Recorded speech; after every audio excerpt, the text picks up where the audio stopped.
Good morning my dear all friends, welcome back to my channel. তোমরা কেমন আছো? আশা করি খুব খুব খুব ভালো আছো। চলো আজকে সকাল থেকে ব্লগটা শুরু করে দিলাম। দেখতেই পাচ্ছ বাবানকে নিয়ে শুরু করলাম।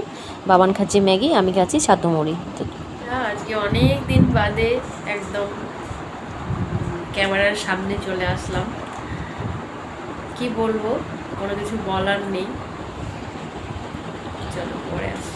তো বন্ধুরা গেছিলাম বাজারে, এখন হলো সন্ধ্যা 7টা পার হয়ে 8টা বাজতে চলছে আর কি। আমি বাজার থেকে এলাম, তো বাজারে কিছুই তুলে ধরলাম না, কারণ বাবান আমার সঙ্গে গেছিলো। এসেই রান্নাবান্না বসিয়ে দিয়েছি। খুব দেরি হয়ে যাচ্ছে, রান্না করতে করতে 9টা পার হয়ে যাবে। তাড়াতাড়ি করে চিকেনটা, আজকে ওবেলায় রান্নাবান্না খুব একটা ভালো হয়নি, কদিন থেকে ডিম রান্না হচ্ছিলো, তাই চলে আসলাম আমি একবারে চিকেন নিয়ে। তো চিকেনও এনেছি, সঙ্গে কিছু সবজিও এনেছি। তো সেগুলোই আজকে রান্নাবান্না করে নিচ্ছি। রাতের রান্নাটাই দেখাচ্ছি, কেন ওবেলা রান্না অত ভালো হয়নি, তাই সেগুলো আর শেয়ার করলাম না। তো দেখতেই পাচ্ছ এখানে চিকেনটা হচ্ছে। তো চিকেনটা আমি ম্যারিনেট করে রেখে দিয়েছিলাম, তাড়াতাড়ি করেই করেছি আজকে, বেশিক্ষণ যেহেতু সময় পাইনি। এসে আগে চিকেনটা ধুয়ে ম্যারিনেট করে রেখে দিয়েছি। মশলাটা একদম পাটায় বেটে নিইনি আজকে শিলনোড়াতে একদম করার চান্স পাইনি, মিক্সচার মেশিনেতে আধা বাটা করে নিয়েছি। আর রসুনটা রয়ে গেছে এখানে, দেখলেই ঢেকে দিলাম। আর দেখতেই পাচ্ছ এখানে চিকেনটা হচ্ছে। আর গোটা যে আমি রসুনগুলো রাখি সেগুলো দিয়ে দিচ্ছি। আর আজকে না গোটা গরম মশলা আনতে একদম ভুলে গেছি।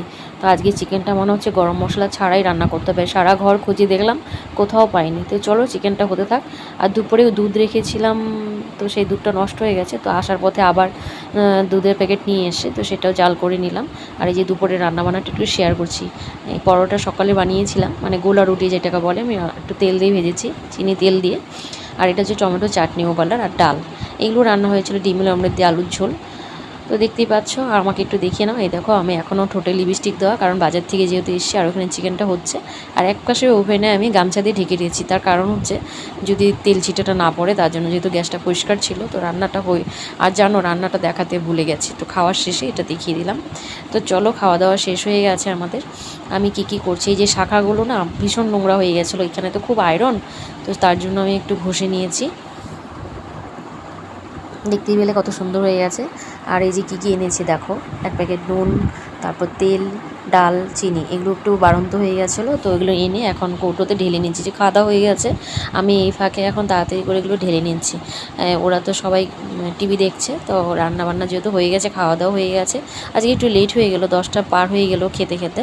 তো এখন হয়তো 11টা বাজতে চলছে। আমি তো এগুলো না গুছিয়ে আর শুবো না, কারণ কিছু সবজি এনেছি, সেগুলো আমাকে গুছোতে হবে। তো একটা যেটা বলছিলাম, একজন গ্রামের মেয়ে হয়ে আমি শহরে এসে কিভাবে নিজের সংসারটাকে হাল ধরে নিয়েছি, সেটাই তোমাদেরকে শেয়ার করছি।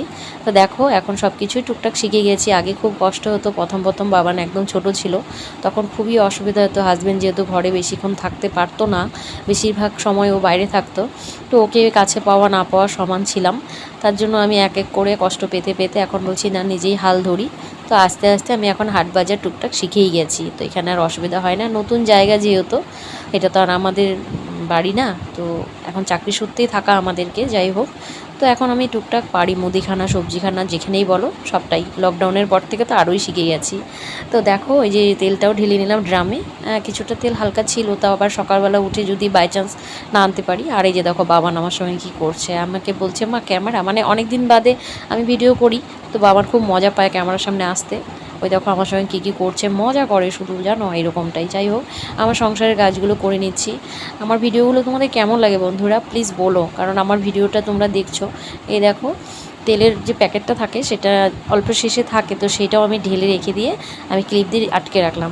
আর এই যে দেখতে পাচ্ছ সবজিগুলো ঢেলে নিলাম। কী এনেছি এখানে, আলু, ভেন্ডি, তারপর করলা, পটল, চারটে তোমার লেবু এনেছিলাম। এই যে দেখো আলু, পেঁয়াজ টেয়াজ, রসুনগুলো ঝুড়িটা রেখে দিলাম। আমি ঝুড়িটা কিনেছি এর জন্য, ঝুড়িটার মধ্যে আলুগুলো ভালো থাকে, পেঁয়াজ, রসুন, আদা। আর এই যে প্যাকেটে করে আলাদা আলাদা করে ভরিয়ে নিচ্ছি গিট দিয়ে। এখানে হচ্ছে ভেন্ডি রাখলাম, আর এই যে পটলগুলো ঢুকিয়ে নিচ্ছি। আর এখানে টমেটো আমাকে দুটো এমনি দিয়েছিলো, কারণ আগের দিন টমেটো পচা এসেছিলো, তো আমি বললাম কাকু পচা জিনিস দিয়েছো, তখন বলছে যে না মা নিয়ে যাও, যে লাগবে না, তাও জোর করে দিল। যাই হোক, একটা টমেটো মাংসতে দিয়েছি, আর ফ্রিজে কতগুলো টমেটো আছে, তো ওগুলো গুছিয়ে নিলাম, লেবু টেবু সব, আর নোংরাগুলো তুলে নিলাম, মানে যেগুলো চামড়া মশলা সবজির যে খোসাগুলো। আর এই যে চাল কুমড়োটা নিয়ে আসছি, এটা রেখে দিলাম ঝুড়িতে, ফ্রিজে রাখলাম না। আর চলো এগুলো ফ্রিজে রেখে দিচ্ছি। করলা, ভেন্ডি, পটল তোমাদের তো দেখালামই কী কী এনেছি, সেগুলো রেখে দিচ্ছি। তো তোমাদের দাদাভাইও অনেকটা লেটেই বাড়ি ছিল আজকে, তো ভাবলাম যে আসতেই পারবে না, যাই হোক পরে তো বাড়িতেই ছিল। আমি বাবানকে নিয়ে যেহেতু বাজারে গেছি, ও এসে দেখে আমি বাজারে, আমাকে বলেছি। যাই হোক, তো খাওয়া দাওয়া হয়ে গেছে, ওরা ঘরে শুয়ে পড়েছে, লাইট অফ দেখতেই পাচ্ছ। বাবা ছেলে দুজনেই শুয়ে আছে কি আর না গল্প করছে জানি না। আর আমি রান্নাঘরটা পরিষ্কার না করে তো ঘুমাবো না, এটা আমার রুটিন।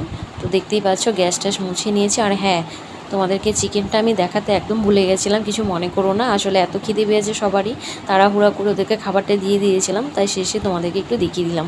সেই চিকেনটা কালকে সকালে রুটি দিয়ে চলে যাবে। যাই হোক, তো দেখতেই পাচ্ছ গ্যাস ট্যাস সব পরিষ্কার। এই হাঁড়িতে অল্প কটা ভাত আছে, তার জন্য হাঁড়িটা ধুলাম না, রাতে হাঁড়ি যতটা পারি না ধোয়ারই চেষ্টা করি, বাদবাকি সবই করি, তা কোনো দিন সময় না থাকলে করতেও হয়। এই যে সব গুছিয়ে রেখেছি, দেখতেই পাচ্ছ সব টিপটাপ। এখন আমার পালা হচ্ছে রান্নাঘর বন্ধ করে দিয়ে ও ঘরে যাব। তো বাবান যেহেতু চলে গেছে, আর বাবান কিন্তু ঘুমোয়নি, কারণ ও বাথরুম করার জন্য উসপিস করছে, মানে যতক্ষণ আমি না যাবো ততক্ষণ। আর এদিকে আমি জলের বোতলটা ভরে নিচ্ছি আমার জন্য। তো এটা আমি রাতে, এটা আমার স্বভাব যে এক বোতল জল নিয়ে শুতে যাব, তার আগে একটুখানি খাবো, আর একটা বোতল ভরে রাখলাম। পাশের বোতলটা অল্প একটু খালি হয়েছে, ওটাই নিব আমি খাওয়ার জন্য। আর আমার না জলের বোতল খালি থাকলে ভীষণ মাথা গরম হয়ে যায়, কী বলবো। আর এই যে ব্যাগটা এসেই রেখেছিলাম এখানে, সেটা আর নিচ্ছি না। আর বিছানায় দেখতেই পাচ্ছ কাপড় চোপড়, এগুলো ধোয়া কাপড় চোপড় শুকিয়ে রেখেছিলাম আমি, কিন্তু আর এগুলো ভাঁজ করার টাইম পাইনি। আর আজকে জানো সন্ধ্যা দিয়েছি তাড়াতাড়ি করে, যেহেতু বাজার যাব, ঠাকুরের প্রসাদগুলো নামাতেই ভুলে গেছি। তো আজকে আর ধরলাম না, এইভাবেই থাকলো। তো এখন তোমাদের একটা জিনিস দেখাচ্ছি, বারান্দায় চলে আসলাম, বাইরে দেখছো শুনশান, এখন বাজে রাত্রি 12টা। আর সত্যি ওয়েদারটা দারুণ, মানে কলকাতা সাইডে তো প্রচুর গরম পড়েছে, কিন্তু বিশ্বাস করো আমাদের এখানে এখনও ওয়েদারটা ভালোই আছে, অতটা গরমও পড়েনি। তো বন্ধুরা, আমার ভিডিওটা আজকে এখানেই রাখছি, যদি ভালো লাগে একটা লাইক কমেন্ট শেয়ার করে দিও, আমার পাশে থেকো, চ্যানেলটাকে সাবস্ক্রাইব করে। আর আজকের জন্য গুড নাইট, চাঁদ মামাকে দেখে দেখে ঘুমিয়ে পড়ো। টাটা বন্ধুরা।